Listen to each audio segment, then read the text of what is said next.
the sadhanas of the yogis.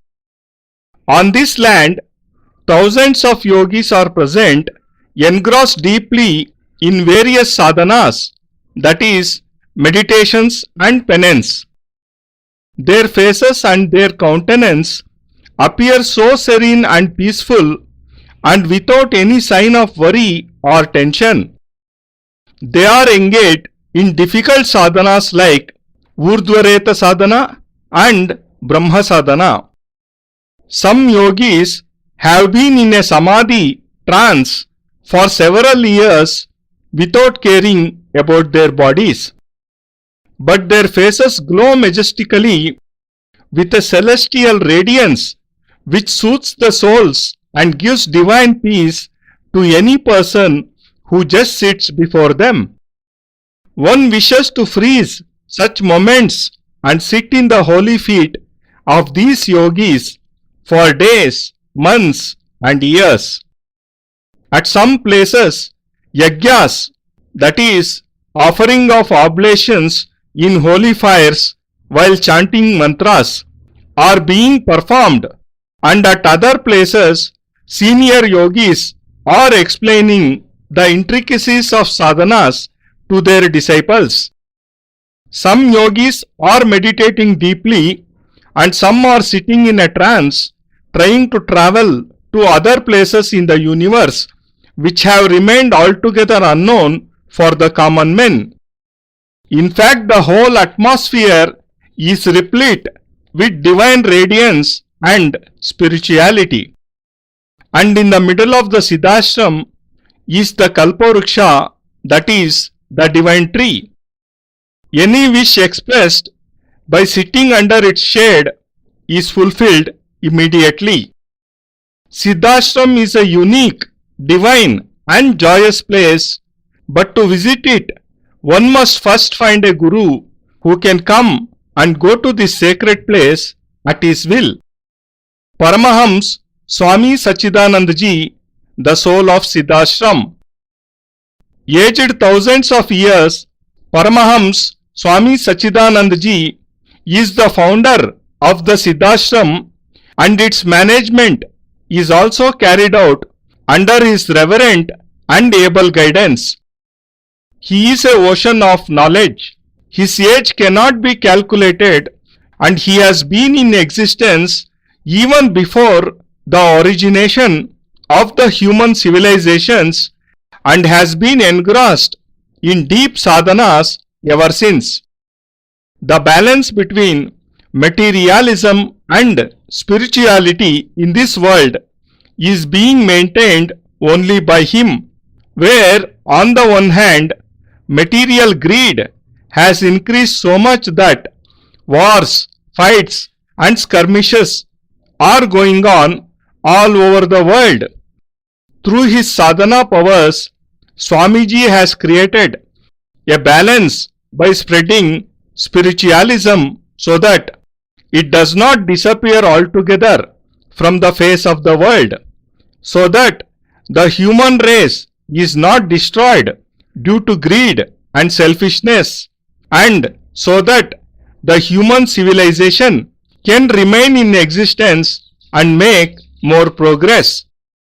Acting on his directions, several yogis keep entering into the society and lead a family life from time to time, and thus help in maintaining an atmosphere of spiritualism in the Indian social sphere. Though on seeing these yogis struggling in life and facing all worldly problems, they may appear to be ordinary men, but in fact they are great and unique personalities who visit Siddhashram daily through the medium of their Sukshma Sharir, that is, inner conscience. They have miraculous powers of traveling to other places through their souls, while their physical forms remain behind. Such yogis are actually present among us even today. Siddhashram is indeed a unique, divine and a joyous place which any person, by accomplishing special sadhanas under the guidance of a yogi of Siddhashram can visit along with that yogi, and a human life can be considered to have been fulfilled only if one is able to enter into Siddhashram and meet great yogis and Paramapujya Paramahams Swami Sachidanand during one's lifetime. Siddhashram is a holy and pious place which cannot be compared with any other place.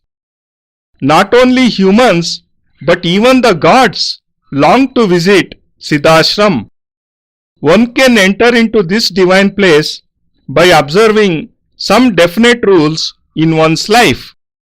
An able guru is the first step in this direction.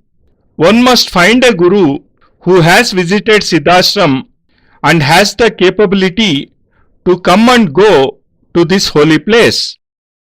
On finding such a guru, one should devote oneself completely in his feet without any selfish or corrupt feelings. One should render selfless services to such a guru and obey all his directions without any hesitation. One must dedicate one's life to the guru without any prejudice about one's position or wealth. When the guru becomes appeased with one's devotion, one should pray before him to grant the following 7 Dikshas. The first is Samanya or Guru Diksha. The second is Siddha Diksha. Third is Chaitanya Diksha. Fourth is Siddha Peeth Diksha. Fifth is Purnatva Diksha. Sixth is Kundalini Jagaran Diksha. And the seventh is Safalya Diksha. After having received these 7 Dikshas, one should receive the Siddhashram Diksha. After obtaining Siddhashram Diksha, one should accomplish the chanting of the Guru Mantra given by the Guru 1,25,000 times. After this, one should accomplish the awakening of the Kundalini Shakti and the Sahasrar, and on achieving success, one should practice regularly to activate the Kundalini Shakti and lift it up to the Sahasrar Chakra. Then one should accomplish the Siddhi of 2 Mahavidyas after obtaining the permission of the Guru. One can accomplish any 2 of the 10 Mahavidyas, namely Kali, Tara, Bhuvaneshwari, Tripura Sundari, Tripura Bhairavi, Dhumavati, Chinnamasta, Bagalamukhi, Matangi and Kamalatmika. One should then pray before the Guru in an appropriate moment to take one along with him to Siddhashram and also to bring back safely. When the Guru imparts the knowledge of the Sukshma Sharir, then one should conclude that now he is fit to enter Siddhashram and that the Guru has decided to take him to Siddhashram. After this, the Guru will surely take him along to Siddhashram and one will see that it is indeed the best and most beautiful place for sadhanas in the entire universe. All this requires a lot of patience, devotion and strong belief.